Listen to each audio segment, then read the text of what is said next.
ತಾಯಿ ಮಗನ ಜೊತೆ ಮಾತಾಡ್ತಿರ್ಬೇಕಾದ್ರೆ ನೀವು ಯಾರು ಡಿಸ್ಟರ್ಬ್ ಮಾಡಬಾರ್ದು ಅಂತ ನಮ್ಮನ್ನು ಹೊರಗೆ ಕೂರಿಸಿದ್ರು. ಹೇಗಿದೆಯಾ ಆರ್ಯ? ಫೈನ್. Hi dad. ಬೆಳಗ್ಗೆ ಸಾಕ್ಷಿ ಮುಖ ನೋಡಿ ಮನೆ ಬಿಟ್ಟೆ, ಅದಕ್ಕೆ ಹೀಗಾಯ್ತು.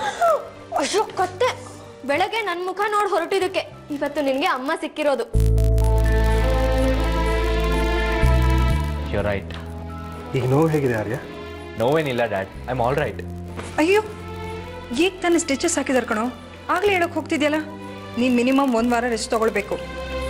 ಸಾರಿ ಅಮ್ಮ. ನೋಡಿ, ಅಮ್ಮ ಈ ಥರ ತಿದ್ದು ಹೇಳಿದ್ರೇ ಮಕ್ಳಿಗೆ ಬುದ್ಧಿ ಬರೋದು ಅಲ್ವೇನೆ ಸಾಕ್ಷಿ?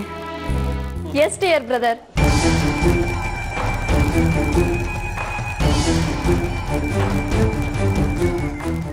ಆರ್ಯ, ನಿನ್ನ ಆರತಿ ಅವ್ರ ಹತ್ರ ನಿನ್ನ ಹಳೆ ದ್ವೇಷನೆಲ್ಲ ಬಿಟ್ಟು ಮಾತಾಡ್ತಿರೋದು ನೋಡಿ ಎಷ್ಟು ಸಂತೋಷ ಆಯಿತು ಗೊತ್ತಾ? ನಾನು ನಿಮ್ಮಿಬ್ಬರನ್ನೂ ಹೀಗೆ ಒಟ್ಟಿಗೆ ನೋಡ್ತೀನೋ ಇಲ್ವೋ ಅಂತ ಯೋಚನೆ ಆಗೋಗಿತ್ತು ಆರ್ಯ. ನನಗೆ ಈಗ ಸಮಾಧಾನ ಆಯಿತು. ಅವತ್ತು ಸ್ಕೂಲಲ್ಲಿ ಎಲ್ಲರ ಮುಂದೆ ವಿನಾಕಾರಣ ಇವ್ರಿಗೆ ಅವಮಾನ ಮಾಡಿಬಿಟ್ಟೆ. ಅದಕ್ಕೆ ದೇವ್ರು ನನಗೆ ಈ ಥರ ಪನಿಷ್ಮೆಂಟ್ ಕೊಟ್ಟಿರೋದು. ಹಾಗೆಲ್ಲ ಹೇಳ್ಬೇಡ ಆರ್ಯ, ನನ್ನ ಕಾರಣದಿಂದ ನಿನ್ಗೆ ಯಾವತ್ತೂ ಶಿಕ್ಷೆ ಸಿಗಲ್ಲ. ನೀನು ಯಾವಾಗಲೂ ಚೆನ್ನಾಗಿರ್ಬೇಕು ಅಂತ ಹಾರೈಸ್ತೀನಿ ಕಣೋ.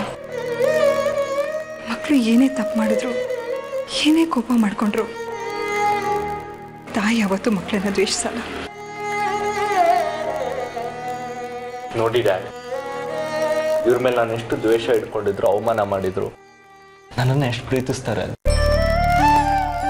24 ವರ್ಷದಿಂದ ಇವ್ರು ನನಗೆ ಜನ್ಮ ಕೊಟ್ಟರು, ಮತ್ತೆ ಇವತ್ತು ರಕ್ತ ಕೊಟ್ಟು ನಂಗೆ ಹೊಸ ಜನ್ಮ ಕೊಟ್ಟಿದ್ದಾರೆ. ಹೌದು ಕಣ, ನನಗೊಂದು ರೀತಿಯಲ್ಲಿ ಇದು ಹೊಸ ಜನ್ಮನೇ.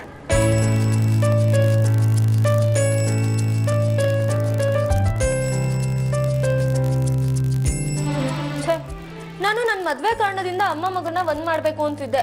ನೋಡಿದ್ರೆ ಇವ್ರು ನನ್ನ ಹೆಲ್ಪ್ ಇಲ್ದೇನೆ ಒಂದಾಗ್ಬಿಟ್ರು. ನಾನು ಹಾಕಿದ ಎಫರ್ಟ್ ಎಲ್ಲ ವೇಸ್ಟು ಅಲ್ವಾ ಡ್ಯಾಡಿ? ಹಲೋ ಸರ್, ಜಾಸ್ತಿ ನಗಿಸ್ಬೇಡಿ, ಈಗ ತಾನೇ ಸ್ಟಿಚಸ್ ಹಾಕ್ತಿದ್ದೀವಿ. ಓಕೆ ಸರ್, ಇರದೆ thank you so much sir, ನನ್ನ ಮಗನನ್ನ ಸೇವ್ ಮಾಡಿದ್ದಕ್ಕೆ. ನೀವು ಇವ್ರಿಗೆ ಥ್ಯಾಂಕ್ಸ್ ಹೇಳಬೇಕು. ಇವರು ಟೈಮಿಗೆ ಸರಿಯಾಗಿ ಕರ್ಕೊಂಬಂದು ರಕ್ತ ಕೊಡದೇ ಇದ್ದಿದ್ರೆ ಇವ್ರ ಕಂಡೀಷನ್ ತುಂಬ ಕ್ರಿಟಿಕಲ್ ಆಗಿಬಿಡ್ತಿತ್ತು.